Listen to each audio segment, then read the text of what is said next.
Então, turma, boa tarde. Por enquanto, vamos dar um tempinho para aguardar aí a chegada de mais colegas. Sofia Gadelha, seja bem-vinda. Daqui a pouco a gente está convidando aí Padre Domingos Cunha, né? Que vai adentrar aqui na nossa live. Vamos fazer essa parceria hoje. Ana Maria, Dênia, sejam bem-vindas. Boa tarde, Sofia. Pedro. Muitos nomes aqui que eu conheço de WhatsApp, viu? Muitos nomes que eu conheço de WhatsApp, né? Vamos dar um tempinho enquanto os nossos colegas vão entrando, né? E Padre Domingos também, que já deu sinal aqui de vida, né? Ah, eu que sou grato, Aninha, pela sua presença. Claudinha, colega aqui de Maceió, Luciana. Pedro, de onde você está? Boa noite já, né? Pedro deve estar em Portugal. Eu vou convidar já o Padre Domingos, porque aí as pessoas que o seguem também, né? E a gente espera aqui juntinhos, né? Que aí as pessoas vão chegando, vão soltando o coraçãozinho aqui, porque vai ajudando a informar as outras pessoas também. Alô, César, boa tarde. Ainda não consigo, ainda está rodando para mim, dá um tempinho. Eu consigo te ouvir, mas ainda não consigo te ver, tá? Vamos ver. Funciona, a gente dá esse tempinho para ver se a gente consegue receber a imagem do Padre Domingos. A Suzane presente. Domingos, vou te tirar, Domingos, vou adicionar de novo, Eu tá? vou sair, ok. Vamos lá. Vou colocar novamente. Isso sempre acontece.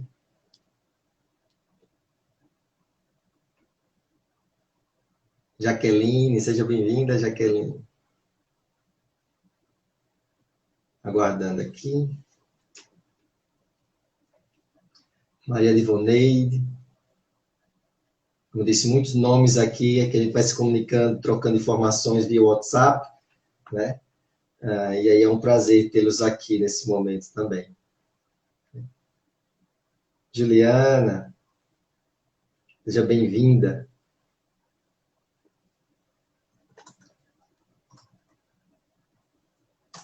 Então, estamos aguardando aqui. Domingos, dá uma olhada que eu fiz o convite para ti. Ele está dando uma olhada também lá. Tá? E aí, gente, já passando umas orientações, aqui embaixo sempre tem um campozinho com interrogação.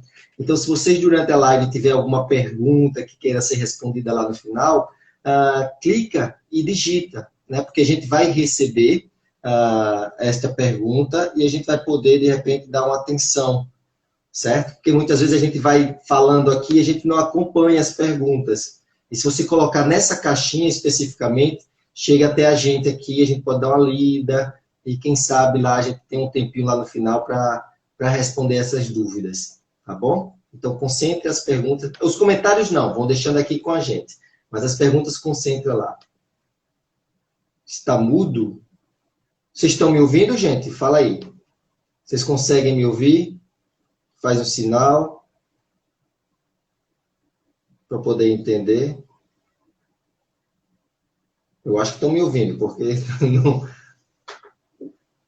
Aguardando aqui só a conexão do Padre Domingos. Ok, então me ouve. Certo. Está chegando. Vamos ver se a gente adquire a imagem do Padre Domingos também, para a gente não ficar só com a voz dele.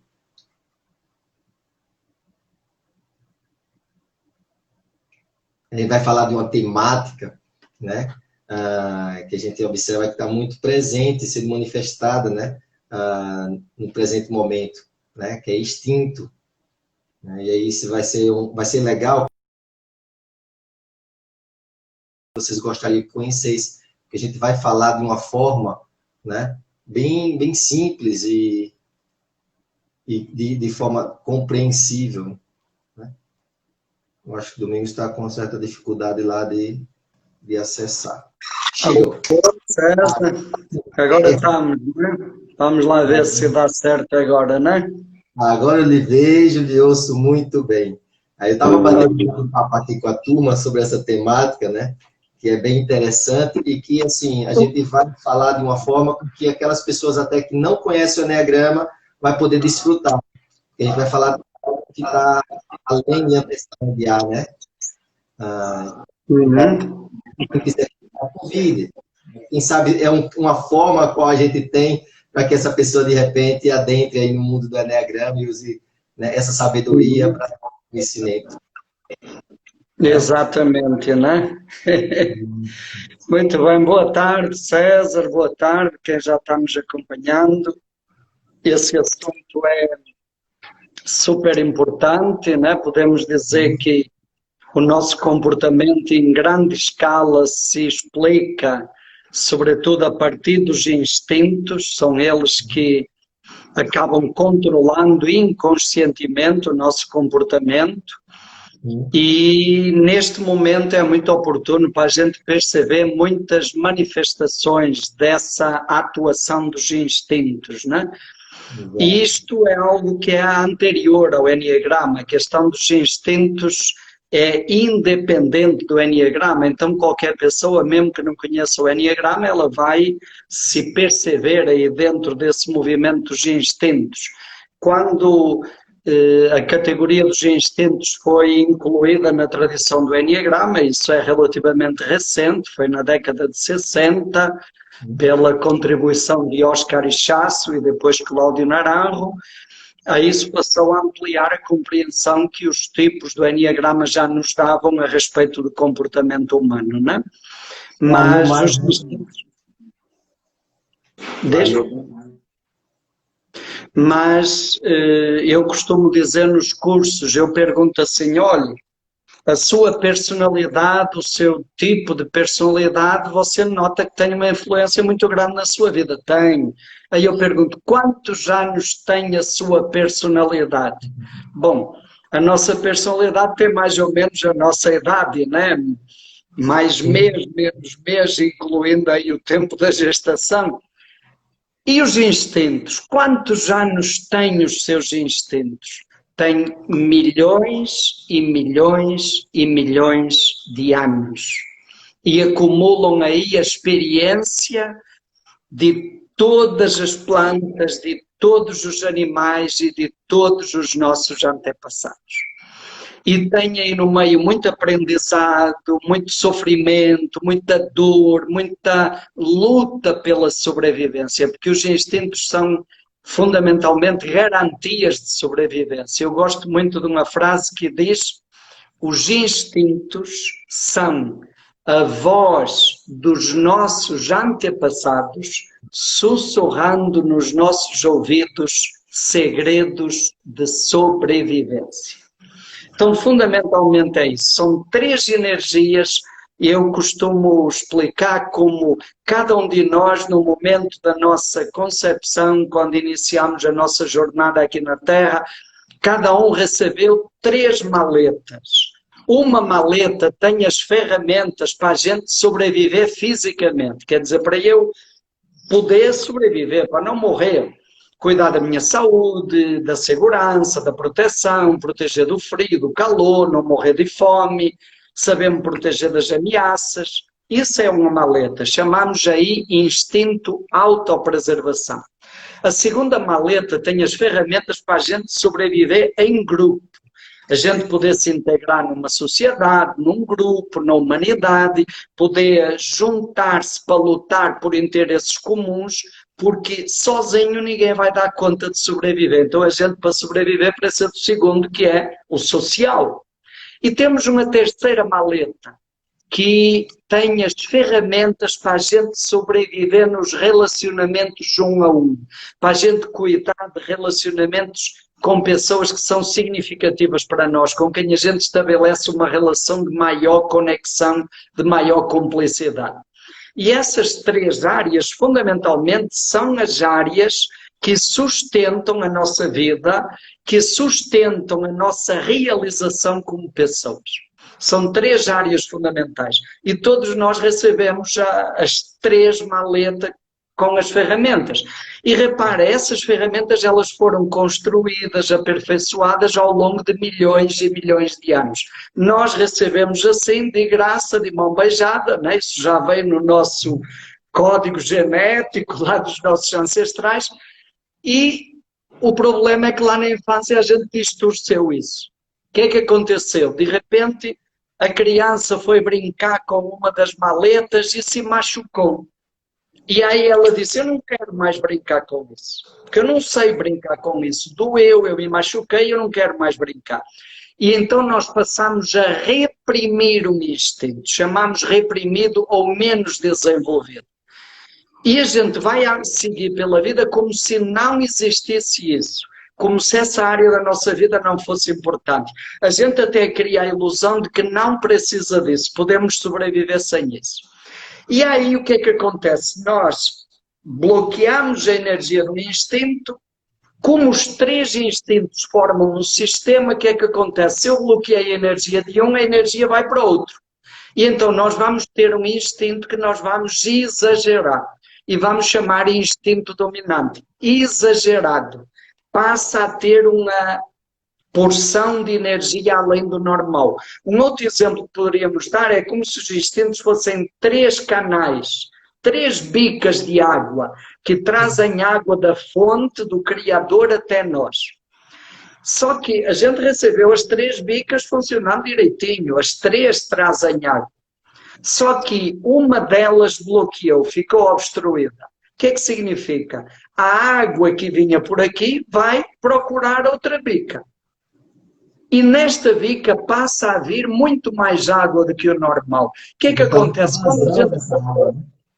Como é? Aumenta a vazão dessa água. Aumenta a vazão. E aí, qual é o resultado? Nesta bica não dá para beber porque ficou obstruída. E nesta dá para beber? Não dá. A gente vai beber e sufoca porque tem água demais. Tá? Então, isso é a distorção dos instintos. E na nossa vida adulta, o que é que acontece? Nós passamos a ter uma hierarquia. Cada pessoa tem uma hierarquia. Cada pessoa tem um instinto que ela supervaloriza, está exagerado. Tem outro instinto que está mais bloqueado, reprimido, chamamos menos desenvolvido, e tem um outro instinto que nós chamamos normal, saudável. Esse não teve grande distorção, esse continua trazendo a água de uma maneira mais ou menos equilibrada. Então, essa distorção dos instintos, ela acaba explicando em grande parte o nosso comportamento na vida adulta, as nossas reações. E como os instintos são, podemos dizer, a nossa inteligência animal, ela se manifesta de uma maneira muito mais forte em momentos de crise. Então, neste tempo de pandemia, os instintos gritam, e gritam de uma maneira que às vezes passa por cima da razão e da emoção. O instinto é um imperativo biológico muito mais forte, muito mais rápido que o pensamento e muito mais rápido do que a emoção. Então esse é, digamos, o contexto, o horizonte para esta nossa conversa de hoje, não é, César? E você, como terapeuta, tem percebido isso aí nos acompanhamentos terapêuticos, não é isso? Exato, Domingos. Foi a ideia de surgir essa conversa da gente, né? Foi porque como profissional, né? Como psicoterapeuta, adentramos nessa questão da pandemia e o afastamento social, comecei a me preocupar e comecei a pensar nessas pessoas às quais eu dou suporte, né? E eu comecei a pensar também no viés do Eneagrama, já que muitas delas fizeram Eneagrama. E aí a gente termina, por mais que a gente não queira, a gente cai na armadilha de buscar respostas nas personalidades. E aí eu me vi fazendo isso. Eu fiz, não tá aí, tem algo. E eu fui procurando, né? Porque a personalidade, ao meu ver, ainda a gente fica, quando a gente faz aquela divisão do cérebro, né? O cérebro reptiliano, o sistema límbico e o córtex. O neocórtex. Vejo muito a nossa personalidade aqui em cima. Mas o nosso cérebro reptiliano é onde está armazenado a questão dos instintos. E aí eu começava a pensar, né? Buscar estratégias para ajudar essas pessoas. Foi quando veio, né, a percepção. Fiz, não, Aqui a gente está diante de situações a quais a gente está colocando em risco a nossa sobrevivência, né? Então, é algo que é imperativo, como você diz, é algo que é impulsivo, é algo que, assim, vai além da nossa percepção racional e emocional, como você pontuou, né? E que, sim, vai influenciar na personalidade, mas é após, né? Isso vem depois. E aí foi a partir dessa reflexão, dessa percepção, que aí, sim, começou a facilitar, né, as intervenções.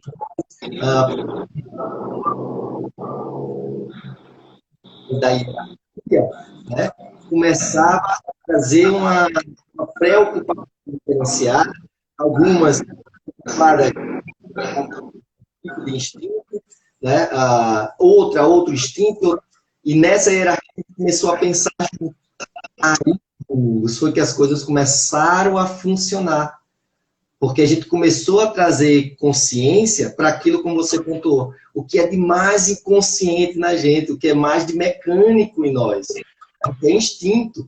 Como você bem pontuou, vem lá de trás, né? São informações que vêm e ficam enraizadas na gente. A gente distorce ainda mais, somado a isso, a gente começa a distorcer essa compreensão. E aí foi quando a gente começa a perceber realmente assim, as manifestações hoje, né, mais associadas a instinto do que a realidade, né? Então, a gente vê que o caminho no momento é a gente olhar para instinto. Né? Exatamente. Aí está uma grande solução, um grande caminho, e eu diria, César, as duas coisas, como sempre, né? Primeiro, tomar consciência do quanto isso opera na nossa vida, como você disse, de uma maneira inconsciente. Por que é inconsciente? Olha, instinto é assim, a gente vai atravessando a rua e do nada a gente sente uma coisa e dá um salto. Por pouco o carro não pegou a gente, mas o instinto de sobrevivência, de proteção, nos fez perceber muito rápido a ameaça do carro chegando perto e automaticamente a gente dá um pulo e vai cair lá do outro lado da rua. Depois você para e pensa, puxa vida, como é que eu dei um salto tão grande?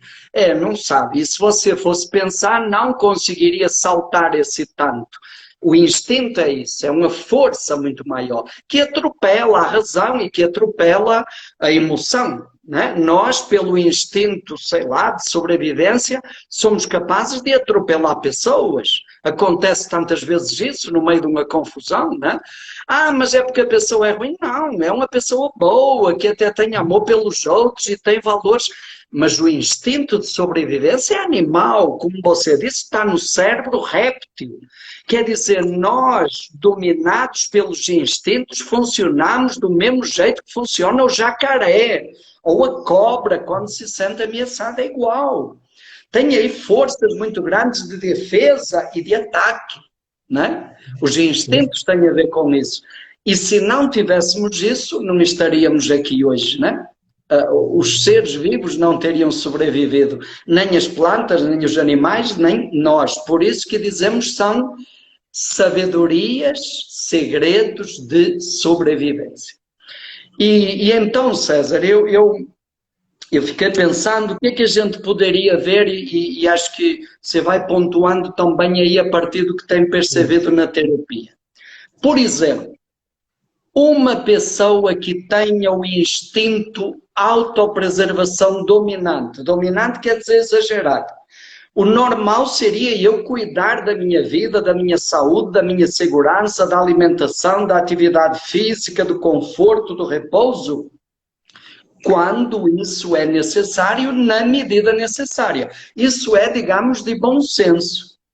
Mas uma pessoa que tem um instinto de autopreservação dominante, ela exagera nisso, quer dizer, a crença dela é a minha vida está permanentemente em risco. Ora, vamos entender como é que fica a cabeça de uma pessoa que tem essa crença. Se a minha vida já está permanentemente em risco, imagina no tempo de pandemia. A gente ouve o jornal, vê as notícias, morreram 1000 e tal, tem não sei quantos mil infectados. A pessoa endoida, isso afeta qualquer pessoa? Afeta. Mas para uma pessoa que tem o autopreservação dominante, que já acredita a minha vida está permanentemente em risco, agora como é que ela fica? Apavorada. Apavorada. Mas tem mais. Tem a ameaça do futuro. Como é que vai ser? O autopreservação dominante tem uma ansiedade muito grande em relação ao futuro. Trabalho. Como é que vai ficar o meu emprego? E a crise económica, como é que eu vou sobreviver? Então, todas essas preocupações, estabilidade financeira, segurança, como é que vai ficar? Outra coisa, remédios. Eu fiquei pensando, olha, como é que será esse povo que tem o autopreservação reprimido? Deve ter corrido logo para a farmácia e comprou tudo que era medicamento, por isso que depois faltou para os outros. Compra papel higiênico não sei para quantos anos. Deve estocar a despensa com alimentos, não é? Olha, semana passada me mostraram uma foto, um amigo nosso que é autopreservação dominante, ele adora água com gás, então ele foi no supermercado, agora, 8 dias, e viu uma água mineral, água com gás que ele gosta. Olha, a foto é uma mesa comprida, eu acho que a mesa deve ter uns 3 metros de comprimento, cheia de fardos de água mineral. Porque, repara, é a crença do autopreservação. Eu tenho que estocar, que acumular, porque pode faltar dinheiro e eu fico apavorado, pode faltar comida, pode faltar remédio, pode faltar papel higiênico, pode faltar. E, sobretudo, o risco de eu morrer, de eu ficar doente, isso é terrível. E então, naturalmente, o perigo é essa pessoa começar a ficar neurótica, obcecada. É importante a gente ter os cuidados de higiene, de lavar as mãos, do álcool, lógico, mas imagine a neura que isso pode criar na cabeça de uma autopreservação dominante, exagerado, né? E agora vamos ver o avesso. Há pessoas que têm o autopreservação reprimido, menos desenvolvido. Quer dizer, pessoas que desde crianças, por causa de algum trauma, ficaram com a crença, eu não sei mexer com isso, eu não sei lidar com essa área, então eu não quero mexer, porque isso me lembra algo traumático, e eu acreditei, passei a acreditar que eu vivo bem sem isso e até sinto um certo desprezo por isso. Como é que essa pessoa vai reagir perante a pandemia? Olha, eu acredito que isso pode nos ajudar a entender porque é que tem tanta gente que, apesar da situação, continua fazendo de conta que está tudo bem. E não se cuida, e vive no meio da rua, e anda sem máscara, e não toma os cuidados, ou então nega, né? Porque uma tendência do reprimido é a gente negar, e dizer, isso é besteira, não precisa não. A gente ainda ridiculariza quem se preocupa com isso, né? E eu estou falando aí de experiência pessoal, porque o meu reprimido é o autopreservação. Eu, desde setembro, estou aprendendo a cuidar. Hoje eu já digo que sou um ex-autopreservação reprimido em recuperação só por hoje, né? Graças a isso, sobretudo a Fátima, a doutora Fátima, que acho que está nos acompanhando e que tem sido meu anjo da guarda, e que eu dou muitas graças a Deus, porque em agosto eu estava hipertenso, estava diabético e estava muito acima do peso. E eu fico pensando, se eu não tivesse cuidado disso, como é que eu estaria agora no meio desta pandemia? Mas repara, quem tem o autopreservação reprimida, a tendência é não valorizar isso, não está nem aí. Só que a situação é real. E agora tem aí uma coisa, repara, eu imagino, por exemplo, uma pessoa autopreservação dominante, que exagera. Se ela for infectada com o vírus, claro que ela vai ficar apavorada, vai, mas depois tem uma crença aqui no cérebro reptiliano que diz assim: você sobreviveu lá na infância, você sabe sobreviver. E então a reação da pessoa vai ser: eu vou fazer tudo direitinho, eu vou tomar os remédios que for preciso, eu vou tomar as precauções, e ela acredita que ela vai sobreviver. Só que aquela pessoa que tem o autopreservação reprimido, e que sempre achou que isso era besteira, que não precisa disso, se por acaso ela tiver a infelicidade de ser infectada, no primeiro momento ela vai negar. Mas depois, quando cair a ficha, quando ela perceber que o negócio é sério, sabe o que é que diz lá o inconsciente? Estou lascado. Eu não sei o que fazer. E agora? Eu não sei lidar com isso. A gente costuma dizer que quem tem a autopreservação reprimida é uma eterna criança, quer dizer, é uma pessoa que não sabe cuidar de si. E aí, se não tiver alguém para cuidar de mim numa hora destas? E há coisas que não dá para terceirizar, ou eu assumo ou não assumo. Então, aí a autopreservação já pode nos ajudar a explicar muita coisa. E mais um elemento, a autopreservação dominante gera muita ansiedade. Então, os níveis de ansiedade, que naturalmente já são muito fortes para todo mundo neste contexto da pandemia, para a autopreservação dominante, isso deve ir lá nas alturas, né? Faz sentido aí, César, na tua experiência como terapeuta? Eu vou falar até um pouco mais devagar, porque as pessoas têm dito que quando eu estou falando está travando, né? E eu acho que esse é a mesa onde eu estou batendo. Vou até me afastar um pouco dessa mesa, né? Isso tudo que você relacionou, né, eu encontrei em alguns casos aqui, né? A busca, né, na primeira ideia de que iria existir o afastamento social, né, aquela busca incessante de supermercado, foi o primeiro foco, né? Vamos armazenar, então foram os primeiros a chegar lá no supermercado, né? Só que hoje, a gente já percebe que não houve operação, os supermercados continuam abertos, temos comida, mas isso ainda persiste, essa preocupação. E sim, é a tal da ansiedade, né, Domingos? Exato. Formando kits, né? Kits de remédios, né? Porque se eu me contaminar, já está aqui os kits, né? Exatamente. E tem para os outros também. Se perguntar, estamos aqui. Tem uma pessoa que está aqui online que vai entender essa reflexão. E eu vou trazer mais uma coisa, Domingos. Porque a gente fala, e quando a gente vai conversar sobre personalidade, tem duas coisas que a gente evita, né? A primeira é adivinhar a personalidade do outro, isso é um erro, né? E a segunda é acreditar que a personalidade, o X e Y, pode ter conflito ou pode se dar bem. Mas quando a gente fala do instinto, a gente pode fazer essa segunda reflexão. As duas, na verdade, a gente percebe o outro, mas exatamente, as duas. A presença de conflito ou conexão é muito mais forte, mais presente. Aí, você falando, eu estava pensando aqui, caramba, numa casa, já me ocorreu aqui na clínica, uma casa, duas pessoas, instinto autopreservação dominante e um outro casal, né, com instinto rejeitado. Imagina. E o outro desligado. Um diz assim, você está se colocando em risco. E o outro diz, que bobagem é tua, que exagero. Exatamente. É dentro de casa o conflito surgindo, né, Domingos? E se as pessoas não tiverem essa compreensão, essa consciência, olha o que isso pode dar. Quantas brigas e quantas tensões e quantos conflitos de relacionamento. E mais, César, essas duas pessoas nessa situação, um autopreservação dominante e o outro autopreservação reprimido, elas já tinham isso. Mas passavam a maior parte do dia, um num canto, outro no outro, brigavam porque um deixava o sapato no meio da sala, né? E a toalha molhada em cima da cama, brigavam por essas coisas, mas é pouco tempo por dia. Agora, 24 horas por dia, os dois ali. Imagina o que isso vai gerar, não é? Mas, porque essas pessoas vão para a TV, né? E aquilo que o instinto dela acionado nesse relógio, né?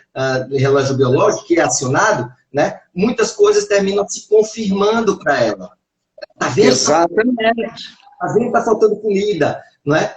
E aí a gente percebe que isso potencializa nessa ansiedade. Imagina quem tem o autopreservação dominante deve estar todos os dias contando o número de mortes e de infectados. E cada vez vai ficando apavorado. E de repente quem tem o autopreservação reprimido continua dizendo que isso é uma gripezinha, não é? que isso é besteira, que os outros estão se preocupando à toa, né?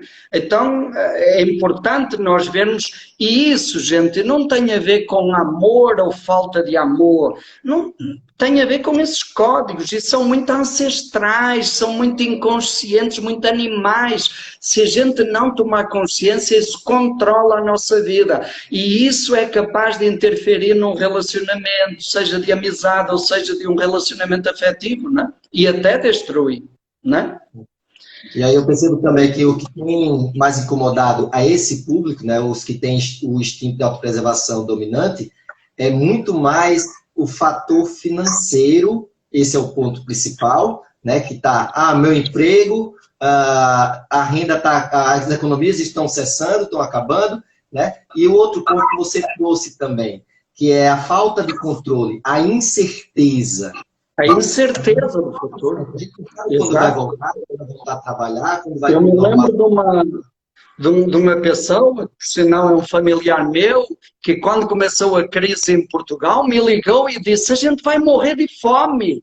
Espera aí, cara, vai morrer de fome como? Você até tem um quintal em casa, você tem batata, você produz isto, produz aquilo, vai morrer de fome como? Calma, vamos botar a cabeça no lugar, né? Mas a sensação é essa. Se a pessoa parar para refletir, ela vê que não há razão para tanto alarme. Mas a primeira coisa que vem, que é o instinto, a pessoa fica apavorada, né? O instinto é cego, né? E aí, César, a gente pode agora passar, por exemplo, ao social, né? Que é o nosso caso aí, né? Nós dois, né? Imagina, quem tem o social dominante fica doido numa hora destas, né? Imagina, por exemplo, o César, que vive com um grupo de meditação, de terapia, de curso de Enneagrama, e eu que emendava um curso no outro. E agora, de repente, 16 de março ou 15 de março foi o meu último curso, acabou. A sensação, gente, assim como o autopreservação acha que se eu não tiver o financeiro, a saúde, a segurança, eu não sobrevivo, a sensação que está na cabeça, no inconsciente do social dominante é, sem os grupos eu não vivo. Porque a crença é que os grupos é que me dão tudo. E isso gera uma ansiedade doida. E a pessoa começa a ficar nervosa, começa a sentir-se inútil. Talvez seja o perigo inútil. E pode vir até um sentimento de culpa, de inutilidade. Claro que, repara, e o César é testemunha disso, e eu também, a gente inventa outros meios, começa a fazer lives, né? E a fazer cursos online. Porque, repara, meditação presencial para o mundo virtual. Faz um grupo de meditação online, digital. Então, mas no fundo são subterfúgios, porque a nossa crença, eu não consigo viver sem gente, sem interagir, sem ter influência. Porque no fundo o medo inconsciente que nós temos é que as pessoas esqueçam de nós. Que nós sejamos desconectados, que a gente fique fora do mundo, que o mundo está aí e eu estou fora, eu estou perdendo.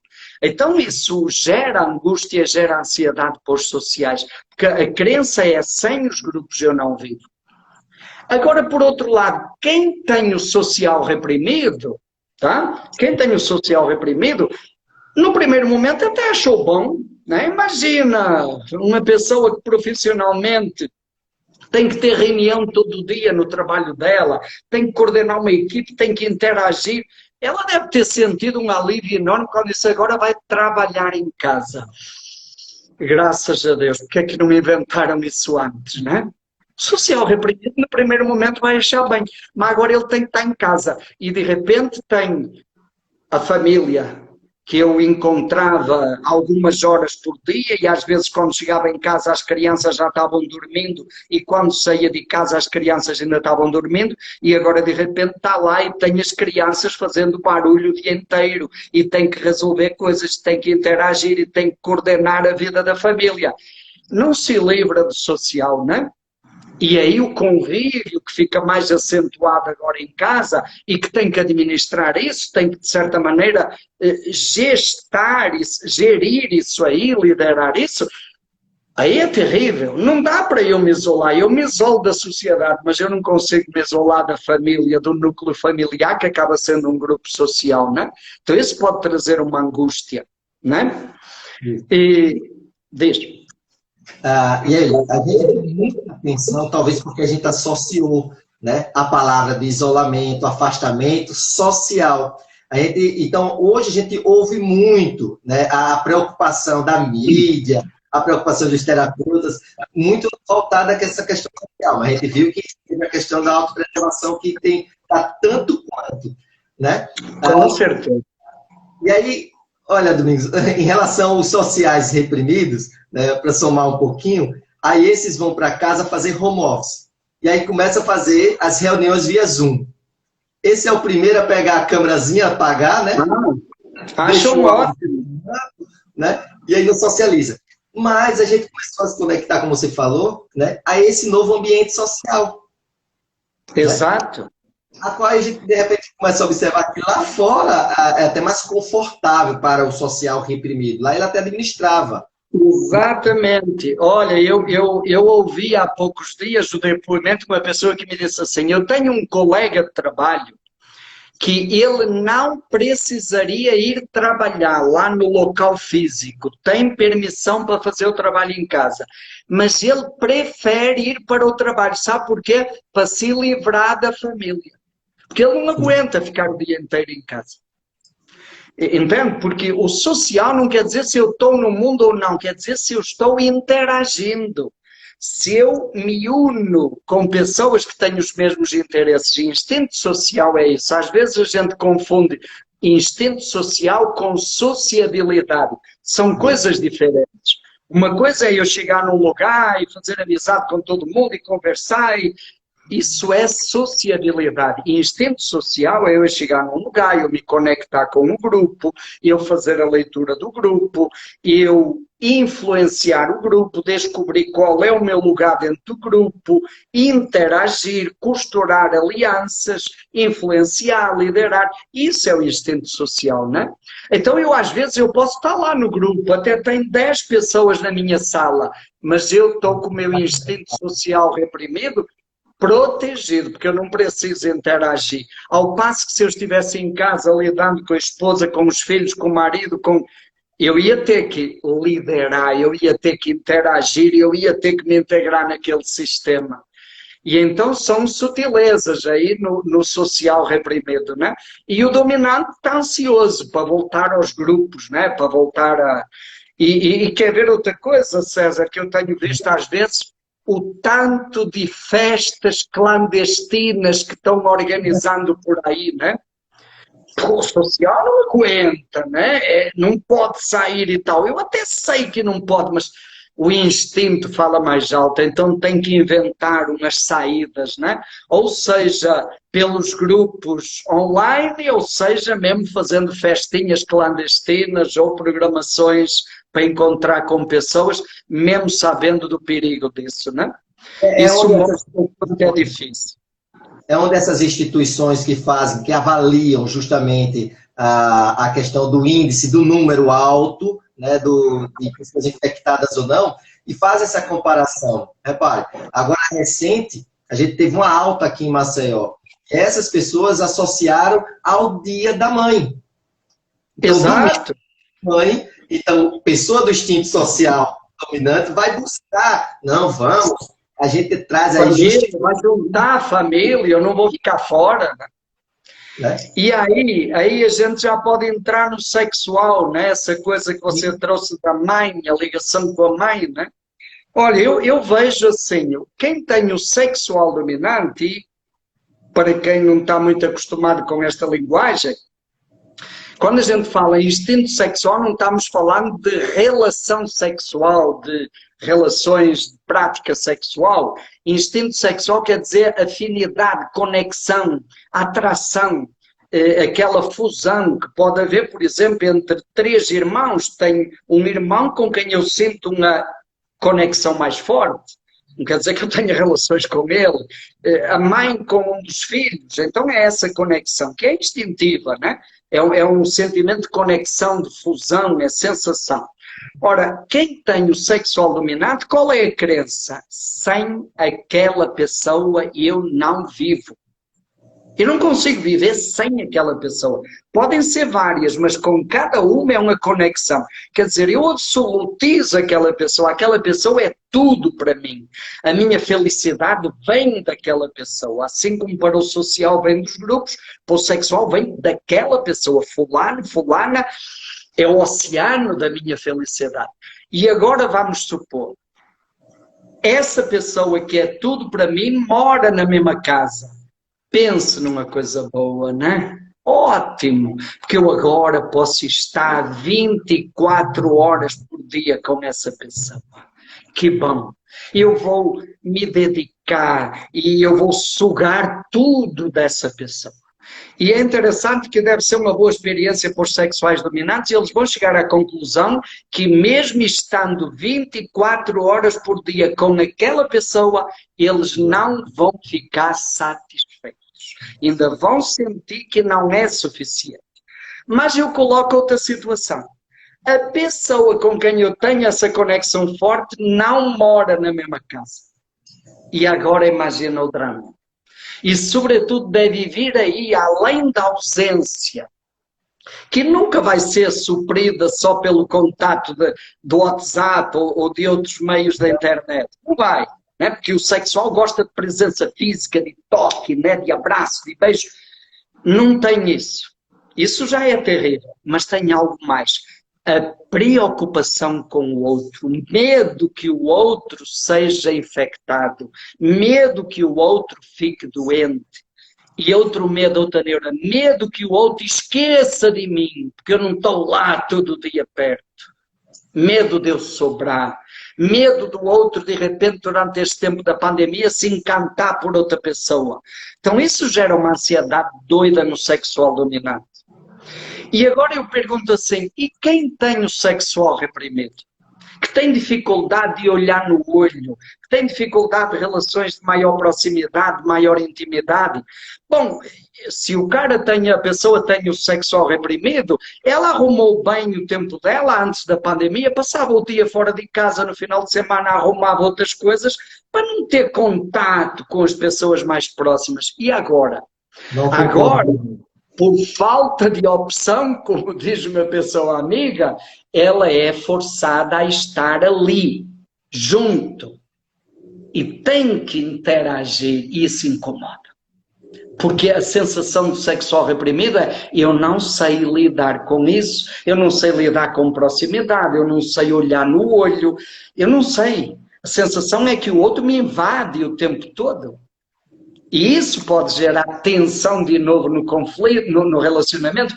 Aí eu traria o mesmo exemplo que você trouxe no autopreservação dominante e o reprimido. Imagina numa mesma casa tem uma pessoa que é sexual dominante e a outra sexual reprimido. E esta daqui diz assim, vamos conversar, me deixa em paz que eu não aguento, já basta. A gente podia aproveitar para ter mais coisas juntos. E o outro diz, não. Olha a tensão que pode acontecer aí, não é? Então, isso vai trazer reações muito fortes. Isso pode nos ajudar a entender, de novo, muitos comportamentos, muita ansiedade e muitas tensões nos conflitos, né? Sim, que foi o exemplo que eu te trouxe, né, há pouco antes da gente entrar ao vivo, que eu tenho presenciado mais aqui nessa relação do sexual, que eu disse assim, olha, tem gente que não tem medo de contrair o Covid. No entanto, tem muito medo de levar o Covid até essa pessoa, essa conexão. Né? Exato.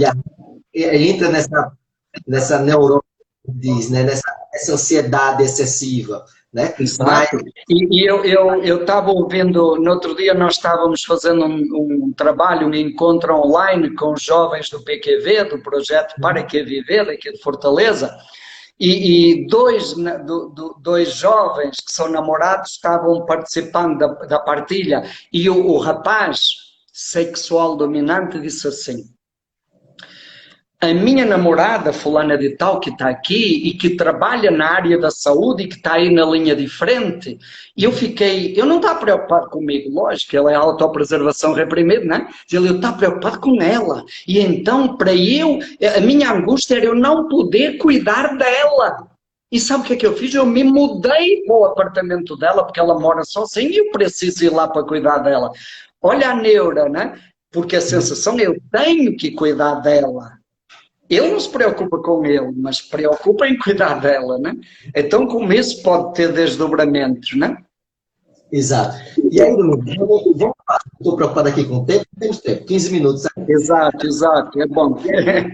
Fácil de a gente começar a pensar, né, de repente, como é que eu posso, diante disso tudo, dessa minha percepção, o primeiro passo é se conhecer, se perceber. Como é que eu posso trabalhar, principalmente, essas relações dentro de casa, já que eu estou em confinamento, né? E a gente começa a refletir essa ideia de que essas diferenças de instintos, essas hierarquias funcionando de forma diferente, podem causar mais conflitos, né? Por onde que a gente vai, então, de repente, trazendo luz aí, pessoal? Muita gente começou a perguntar aqui, viu? Olha, César, eu diria que, primeira coisa, eu vejo aqui uma grande possibilidade terapêutica de tomada de consciência. Por absoluta falta de opção, como diz uma pessoa amiga, que eu acho que está nos escutando, por absoluta falta de opção, a gente vai aprender algumas coisas na dor, né? Por exemplo, a autopreservação vai aprender que dinheiro não é tudo, que ninguém tem controle sobre nada. Então isso pode ajudá-lo a relativizar. Claro que também pode ajudá-lo a ficar mais neurótico ainda, né? Mais obcecado. Mas também pode ajudá-lo a perceber, espera aí, eu não tenho controle sobre nada, o dinheiro não me garante nada, os bens materiais não me garantem nada, então eu preciso relativizar isso. Isso é importante, mas isso não é tudo na minha vida. Quem tem o social dominante é uma oportunidade para nós relativizarmos isso. Dá para sobreviver sem estar direto em grupos. Olha, para mim tem sido uma experiência boa de abrir outras possibilidades. Sabe o que é que eu tenho percebido, César? Na minha vida, eu diria, 90% da minha energia era canalizada para o social. E de repente, 16 de março, zero. Caiu a zero. E sabe o que é que eu percebi agora recentemente? Eu estou sentindo uma energia enorme e abundante em outras áreas da minha vida, por exemplo, intuição, criatividade. Porquê? Porque eu tenho aquela energia que eu estava esbanjando, desperdiçando, e eu agora tenho disponível para outras coisas. Então nós podemos relativizar essa coisa dos grupos, da sociedade. E quem é sexual dominante? Eu perguntei há dias para uma pessoa que eu estava fazendo um atendimento, ela é tipo 2 sexual dominante, imagina, né? E está há 3 meses sem ir visitar o pai que mora noutra cidade a 40 quilómetros, e ela é que cuidava do pai e ela está ansiosa. E eu disse, me diga uma coisa, o seu pai está sobrevivendo durante estes 3 meses? Ela, está. E então o que é que isso lhe diz? O seu pai pode viver sem você, você não é absoluta para o seu pai, e o seu pai também não é absoluto para você, você está sobrevivendo. Isso não quer dizer que o pai não seja importante e que nós não vamos cuidar das relações, mas uma coisa é cuidar, outra coisa é absolutizar.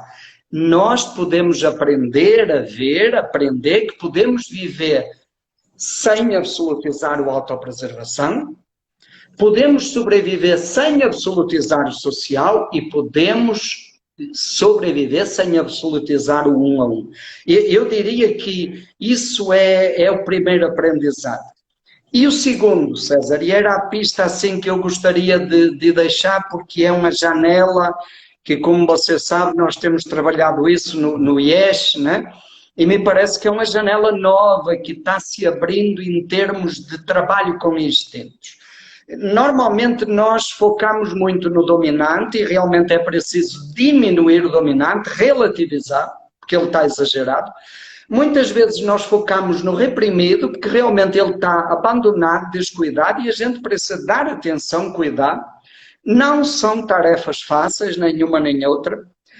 Mas o grande perigo, me parece, é que nós acabamos esquecendo aquele terceiro instinto que nós chamamos normal, saudável. Na metáfora das 3 vicas, é o que está trazendo água de uma maneira normal. E nós esquecemos... Tá? Então, repara, Leloup tem um pensamento que diz assim, é preciso cuidar daquilo que é bom em quem não está bem. O que é que não está bem em nós? O instinto dominante e o instinto reprimido, eles não estão bem. Então é preciso cuidar do que está bem. O que é que está bem? O instinto normal do meio saudável, né? Cuidar dele. Então eu diria, olha, veja, você que já identificou aí a ordem dos seus instintos, qual é o seu dominante, qual é o seu reprimido? Está claro? Está. O terceiro é o normal. Aproveite este tempo para cuidar mais do seu instinto normal. Quer dizer, se o seu instinto normal é a autopreservação, olhe que tempo maravilhoso para você repousar mais, para cuidar melhor da sua saúde, para se alimentar de uma forma mais saudável, para cuidar da sua casa, para arrumar coisas em casa que você não tinha tempo. Trabalho, jardim, artesanato, limpeza da casa, são atividades, cozinhar, trabalhos manuais, lavar a louça, são trabalhos do instinto autopreservação. Leve mais energia para isso. Qual é a vantagem? Quando nós entramos na área do instinto normal, isso nos conecta com a nossa essência, nos traz tranquilidade, paz, alegria, realização. Segundo, não exige um esforço sobrenatural. Nós até conseguimos fazer bem e fazer com prazer. E terceiro, não há o perigo de nos viciar, de nos levar ao exagero. Então, se você tem o autopreservação como normal, dedique mais tempo a isso. A situação é extremamente favorável, né? Se você tem o social normal, não dá para ir para o meio da rua fazer reunião, faça reuniões pela internet, pelos meios digitais, converse, faça grupo, palestra, troca de ideias, interaja pela internet, aproveite para isso, fique em contacto, conectado. Temos aí a grande bênção que de todas as tecnologias à nossa disposição. E se você tem o sexual normal, ótimo, o tempo é oportuno para isso, aproveite para dar mais atenção e estar mais próximo das pessoas com quem você tem relações mais significativas, com os de casa, que talvez antes da pandemia eram os mais esquecidos, não é? Quantas vezes você não tinha tempo para estar com eles ou para dar mais atenção, e agora tem. Então, dê mais atenção e esteja mais junto dessas pessoas, converse mais, compartilhe, troque experiências, e mesmo que a pessoa com quem você tem conexão não esteja na mesma casa, se o seu instinto sexual é o normal, fale mais com ela, partilhe mais, novamente usando os meios que a tecnologia nos proporciona. Então isso pode ser uma grande pista. Investir mais no instinto normal, que a gente está chamando caminho do meio. Porque diminuir o dominante é preciso, mas vai exigir muito esforço. Cultivar o reprimido é preciso, é imprescindível, mas vai exigir muita disciplina. O primeiro passo, talvez o mais acessível para a gente dar uma desbloqueada nessa estagnação dos instintos, é trabalhar o caminho do meio, trabalhar o instinto normal, ampliar o espaço, o tempo, a quantidade de atividades, a quantidade de energia que a gente dedica a isso. Naturalmente, se eu aumento o espaço do caminho do meio, do instinto normal, essa energia que eu estou trazendo para o normal vai sair de onde? Vai sair do dominante. Aí eu tiro energia do dominante e invisto mais no do meio, por consequência, o reprimido vai receber também mais energia. E a gente começa a trabalhar o equilíbrio. Depois, claro, um segundo passo, nós vamos ter que enfrentar o dominante. Enfrentar a fera, o dragão. É um dragão mesmo, é um pitbull bravo, né? Que foi reforçado na infância. Então ele é bravo. Nós vamos ter que encarar. Pegar ele de frente e dizer, olha, se aquiete, menos metade basta, porque não dá. E vamos ter que pegar no colo aquele instinto reprimido que a gente sempre descuidou, pegar no colo, cuidar das feridinhas dele, dar carinho, pedir ajuda. Eu acho que o grande segredo é esse, nem é pedir, é aceitar, porque sempre tem pessoas perto de nós que sempre tentaram nos ajudar a cuidar do reprimido. Ter a humildade de aceitar ajuda e aprender, é um aprendizado, né? E aí a gente vai caminhando rumo ao equilíbrio. Domingos, as pessoas que eu acompanho, né, eu tenho dito que assim é muito providencial até, né, porque essa a tua última fala de buscar no outro nessa humildade, né, não está longe. Muitas vezes eu percebo que está no esposo, na esposa, no filho, está muito próximo, é muito providencial, né, como quem diz assim, tá aqui as ferramentas para você se trabalhar, né? E eu diria, César, e este tempo da pandemia, com todos os terrores que isso está trazendo e com todo o sofrimento e o preço de tantas vítimas e todas as consequências que isso está tendo e vai ter na economia, em outras coisas, com tudo isso, é bom nós aprendermos com isso. Olhe, eu diria de novo, por absoluta falta de opção, esta situação está nos forçando a aprender. E se nós queremos terapia para trabalhar os nossos instintos, este tempo é uma grande terapia e de graça para a gente aprender. Mas, claro, a gente só vai aprender se a gente se abrir e tomar consciência, né? Ninguém aprende por decreto, né? Ninguém evolui ninguém, nem por amor, muito menos pelo medo. Então imagina, sempre vai depender da nossa consciência, mas que o tempo é oportuno para isso, sem dúvida é, né? E é uma coisa, a pandemia mexe precisamente nesse nível mais réptil do nosso cérebro, né? Então aflora os instintos e é a oportunidade da gente perceber as manifestações deles e também aprender a lidar com eles, com certeza, né?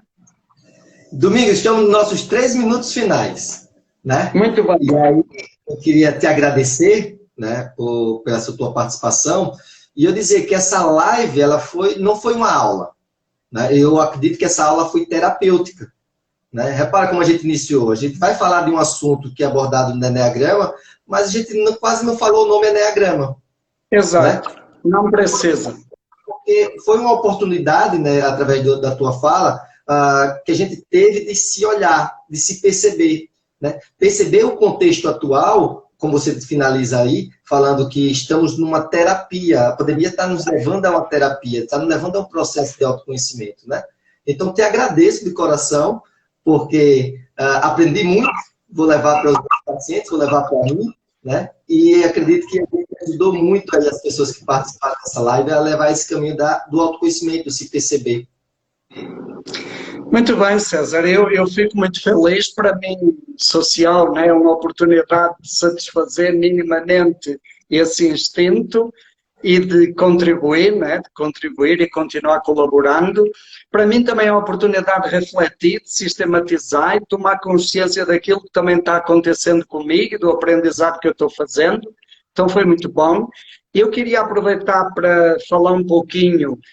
Vamos ter um curso de Enneagrama online, Enneagrama da Transformação, será um curso em 15 módulos, é destinado a pessoas que já conhecem o Enneagrama e que queiram aprofundar, quem já fez módulos iniciais, inclusive quem já fez uma formação em Enneagrama, quem trabalha com o Enneagrama é destinado a aprofundar, fazer um mergulho aí na história do Enneagrama e na amplitude do Enneagrama.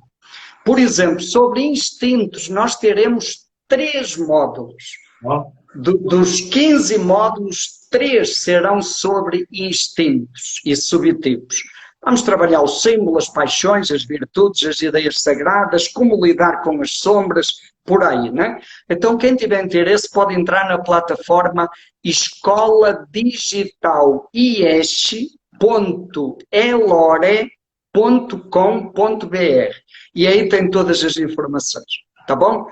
Então, um grande abraço, muito obrigado e um abraço, César, você vai falar, né? Vamos deixar essa live gravada assim, Gente, vai lá, né, @Enneagrama. Segue lá, tem todas as informações de curso, de atividades